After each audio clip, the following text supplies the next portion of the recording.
Assalamualaikum warahmatullahi wabarakatuh. Perkenalkan, nama saya Venus Dharma Yusuf. Saya sebagai ketua dari kelompok 4 Kerajaan Buleleng dan Dinasti Warmadewa. Dan perkenalkan berikut teman-teman saya. Halo, aku Rini. Perkenalkan, nama saya Nurul Sapitri. Nama aku Sintiana Fauzia. Halo. Nama aku Cici. Perkenalkan, nama saya Nela Salsabila. Hai, saya Nur Agisti.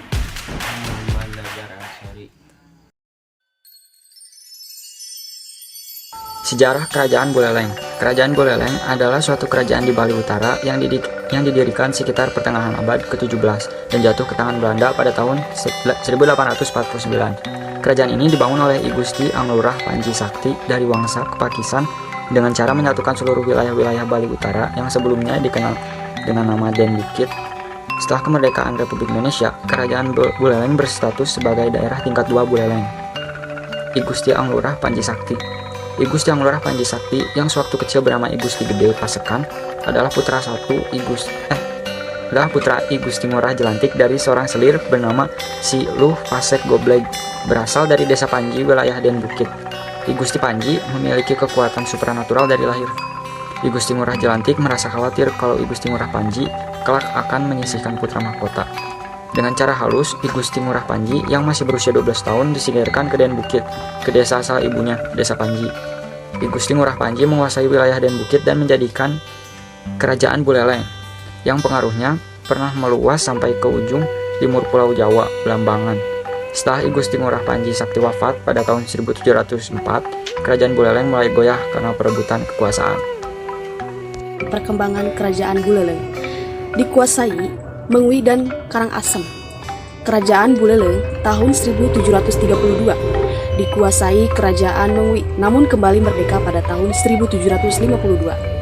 Selanjutnya jatuh ke dalam kekuasaan Raja Karangasem 1780.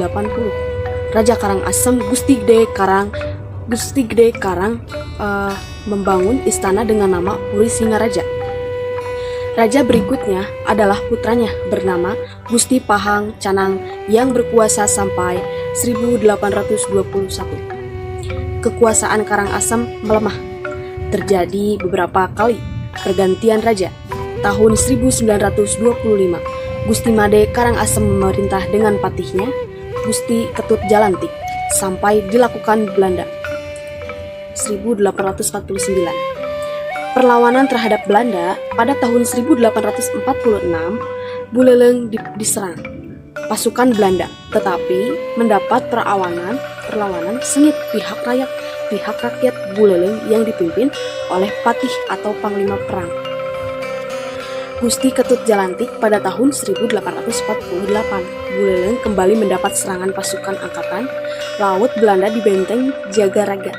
Pada serangan ketiga tahun 1849, Belanda dapat menghancurkan benteng Jagaraga dan akhirnya Buleleng dapat dikalahkan Belanda. 3. Aspek kehidupan Kerajaan Buleleng. Aspek kehidupan Kerajaan Buleleng ada 4, yaitu ada sosial budaya, politik, agama, dan juga ekonomi. Yang pertama adalah kehidupan politik. Kehidupan politik Dinasti Warmadewa didirikan oleh Sri Kesari Warmadewa. Berdasarkan prasasti Belanjong, Sri Kesari Warmadewa merupakan keturunan bangsawan Sriwijaya yang gagal menaklukkan Kerajaan Tarumanegara di Jawa Barat. Kegagalan tersebut menyebabkan Sri Kesari Warmadewa memilih pergi ke Bali dan mendirikan sebuah pemerintahan baru di wilayah Buleleng. Pada tahun 989 sampai 1101, Kerajaan Buleleng diperintah oleh Udayana Warmadewa. Udayana memiliki 3 putra, yaitu Airlangga, Marakatapanggaja, dan anak bungsu. Kelak, Airlangga akan menjadi raja terbesar di Kerajaan Madangkamulan di Jawa Timur. Kehidupan sosial budaya. Para ahli memperkirakan keadaan masyarakat Buleleng pada masa Dinasti Warmadewa tidak begitu jauh berbeda dengan masyarakat pada saat ini. Pada masa pemerintahan Udayana, masyarakat hidup berkelompok dalam suatu daerah yang disebut Wanua. Sebagian besar penduduk yang tinggal di Wanua bermata pencaharian sebagai petani. Sebiang Wanua dipimpin seorang ketua yang dianggap pandai dan mampu mengayomi masyarakat. Pada masa pemerintahan anak bungsu, masyarakat Buleleng dibagi menjadi 2 kelompok besar, yaitu golongan Caturana dan golongan luar kasta. Pembagian ini didasarkan pada kepercayaan Hindu yang dianut masyarakat Bali. 3. Kehidupan ekonomi. Kegiatan ekonomi masyarakat Buleleng bertumpu pada sektor pertanian. Keterangan kehidupan ekonomi masyarakat Buleleng dapat dipelajari dari prasasti Bulian. Dalam prasasti Bulian terdapat beberapa istilah yang berhubungan dengan sistem bercocok tanam seperti sawah, parlak, gaga, kebuan, mal, dan kasawakan. Pada masa pemerintahan Marakatapangkaja, kegiatan pertanian berkembang pesat. Perkembangan tersebut erat kaitannya dengan penemuan urutan-urutan penanam padi yaitu Mbaki, Ani-ani, Meluku, Tanem, dan Nutu. Dari keterangan tersebut sangat jelas bahwa pada masa pemerintahan Marakatapangkaja, penggarapan tanah sudah maju dan tidak jauh berbeda dengan pengolahan tanah pada masa ini. Perdagangan antar pulau di Buleleng sudah cukup maju. Kemajuan ini ditandai dengan banyaknya saudagar yang bersandar dan melakukan kegiatan perdagangan dengan penduduk Buleleng. Komoditas dagang yang terkenal dari Buleleng adalah kuda.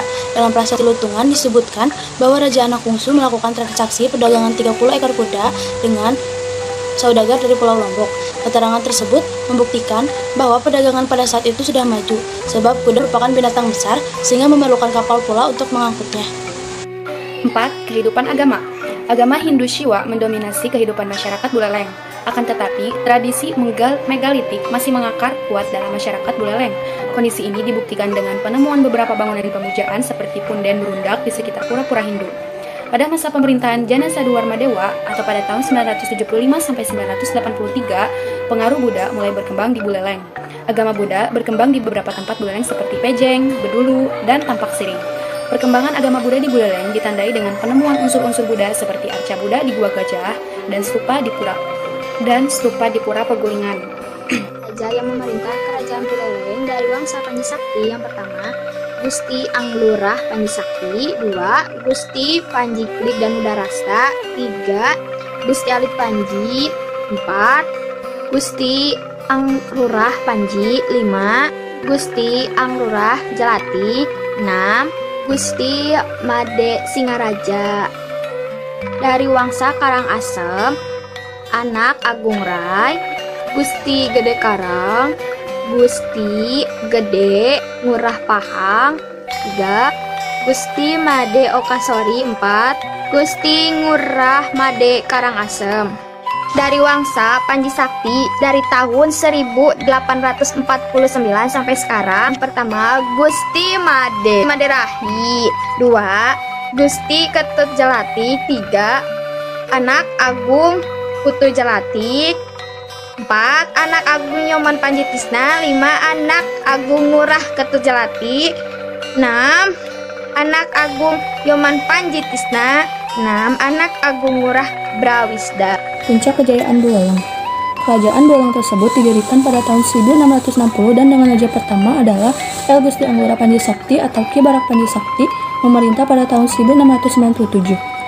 Kejayaan kerajaan Buleleng terbilang cukup singkat, puncaknya pada masa pemerintahan Raja Ki Barak Panji Sakti. Wilayah kerajaan Buleleng mengalami masa kejayaan di bawah kekuasaan dinasti Warmadewa yang diperintah oleh anak bungsu.